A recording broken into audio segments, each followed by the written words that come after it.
Hi అండి. ఈరోజు నేను ఆలు మసాలా పూరి చూపించబోతున్నానండి. అందుకోసము నేను ఒక కప్పు బొంబాయి రవ్వ తీసుకున్నాను. ఆ బొంబాయి రవ్వని కొంచెం గోరువెచ్చని వాటర్‌తో తడిచే వరకు వేసుకున్నానండి. ఎక్కువ మునిగేలాగా వేయకూడదు. జస్ట్ ఆ పిండి తడిచేలాగా వేయాలి అంతే. అలా వేసుకున్న తర్వాత దాన్ని పక్కకు పెట్టుకున్నానండి. అలాగే పొటాటో బాయిల్ చేసుకున్నాను. పొటాటో మసాలా అన్నా కాబట్టి. సో, అలాగే మీ దగ్గర చిల్లీ ఫ్లేక్స్ ఉంటే పర్వాలేదండి. చిల్లీ ఫ్లేక్స్ ఏసుకోవచ్చు. నా దగ్గర లేదు కాబట్టి నేను కొంచెం ఎండుమిర్చిని వేయించి ఫ్లేక్స్ లాగా చేసుకుంటున్నాను దంచి. అంతేనండి. సో, ఈ లోపల మనము పొటాటో గూడా తురుముకోవాలి. సో, ఇది పక్కకు పెట్టేసుకొని నేను తీసుకొని ఆలు తురుముకుంటున్నాను. సో, నేనైతే 2 మీడియం సైజ్ పొటాటోస్ తీసుకొని బాయిల్ చేసుకున్నానండి. వాటిని కొంచెం చల్లారిన తర్వాత మనం ఇలా తురుముకోవాలి. తురుముకున్న తర్వాత దీంట్లోకి మనం ఇందాక మసాలా దంచుకున్నాం కదా చిల్లీ ఫ్లేక్స్. సో, ఆ చిల్లీ ఫ్లేక్స్ ఏసుకొని నేను కొంచెం జీరాను, అలాగే నల్ల నువ్వులు వేసుకున్నానండి. నువ్వులు ఆప్షనల్. వాము గూడా వేసుకోవచ్చండి. డైజెషన్‌కి బావుంటది కాబట్టి నేను జీరా, నల్ల నువ్వులు వేసుకున్నాననమాట. సో, వీటిని బాగా మిక్స్ చేసుకొని మనం ఇంతకుముందు ఫస్ట్ బొంబాయి రవ్వ నీళ్ళేసి కలిపి పెట్టుకున్నాం కదా! ఆ మిశ్రమాన్ని కూడా వేసేసుకోవాలనమాట.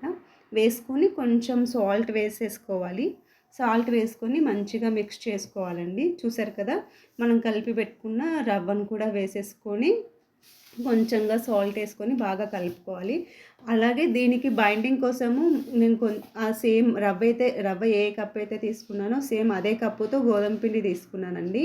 సో, దీనికి మళ్ళీ వాటర్ అనేది వేయకూడదు. దీనికి ఇప్పుడు దీని బైండింగ్ కోసమే గోధుమ పిండి కూడా వాడుతున్నాననమాట. సో, గోధుమ పిండి మొత్తంగా వేయకోకుండా కొంచెం కొంచెం వేస్తూ కలుపుకోవాలి. ఆ మిశ్రమానికి అది తడి ఎంత ఉందో ఆ తడికి సరిపడా మనము గోధుమ పిండి వేసుకోవాలండి. సో, నేను ఏ కప్పుతో అయితే రవ్వ తీసుకున్నానో అదే కప్పుతో సరిపడా గోధుమ పిండి నాకు సరిపోయింది బైండింగ్ కోసము. సో, అలా కలుపుకున్న తర్వాత ఆయిల్ పట్టించి పక్కకు పెట్టుకున్నాను ఒక 10 మినిట్స్. సో, ఈ లోపల బొంబాయి చట్నీ చేస్తున్నానండి పూరీలోకని. సో, పాన్ పెట్టుకొని పోపేసుకున్నాను. అలాగే పచ్చిమిర్చి, ఆనియన్స్ ఏసుకొని ఆనియన్స్ బాగా మగ్గిపోయే వరకు ఉంచానండి. తర్వాత కొన్ని వాటర్ ఏసుకొని సాల్ట్ ఏసేసాను. సో, ఇప్పుడు ఈ వాటర్ మరిగిపోయే లోపల శనగపిండి 2 స్పూన్స్ తీసుకొని శనగపిండిలో వాటర్ ఏసేసి కొంచెం ఉంటలు లేకుండా నీట్‌గా కలుపుకోవాలండి. అలా కలుపుకున్న తర్వాత మనము బాయిల్ అయ్యేటప్పుడు ఆ వాటర్‌లో వేసేయటమే. అలా శనగపిండి ఏసి కలిపిన తర్వాత మనం ఒక 2 మినిట్స్ మరగనివ్వాలండి. కొంచెం థిక్ కన్సిస్టెన్సీ వచ్చేంత వరకు ఉంటే మనకు బొంబాయి చట్నీ రెడీ అయిపోతుంది అంతే. సో, ఇప్పుడు మనం కలిపి పెట్టుకున్న పిండిని రౌండ్స్ లాగా చేసేసుకోవాలి అన్నీ.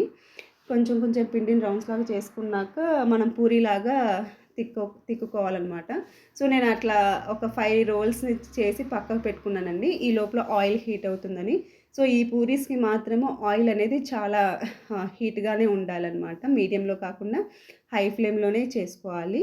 సో, ఇట్లా అన్నీ రుద్దుకున్నవన్నీ కూడా మంచిగా పూరీలాగా కాల్చుకోవాలి అంతే. మనం చేసుకున్న ఆలు మసాలా పూరి రెడీ అయిపోతుందండి. చాలా బావుంటాయి టేస్ట్ గూడా. ఇలా ఏంటంటే రెగ్యులర్‌గా చేసుకునే పూరి కంటే ఇలా చేస్తే వెరైటీ చేసినట్టు ఉంటుంది. పిల్లలకి గూడా వెరైటీగా చేసి పెట్టిన ఫీలింగ్ ఉంటుందనమాట. చాలా బావుంటది. సో, అంతేనండి. ఇప్పుడు చేసుకున్న పూరీలని బొంబాయి చట్నీతో సర్వ్ చేసుకుంటే ఆలు మసాలా పూరి రెడీ అయిపోతుంది. మంచిగా ఎంజాయ్ చేయొచ్చు. ఈ రెసిపీ మీకు నచ్చుతుందని అనుకుంటున్నాను. మీకు కనుక నచ్చినట్లయితే నా ఛానల్‌ని లైక్ చేసి, షేర్ చేసి, సబ్స్క్రైబ్ చేసుకోండి.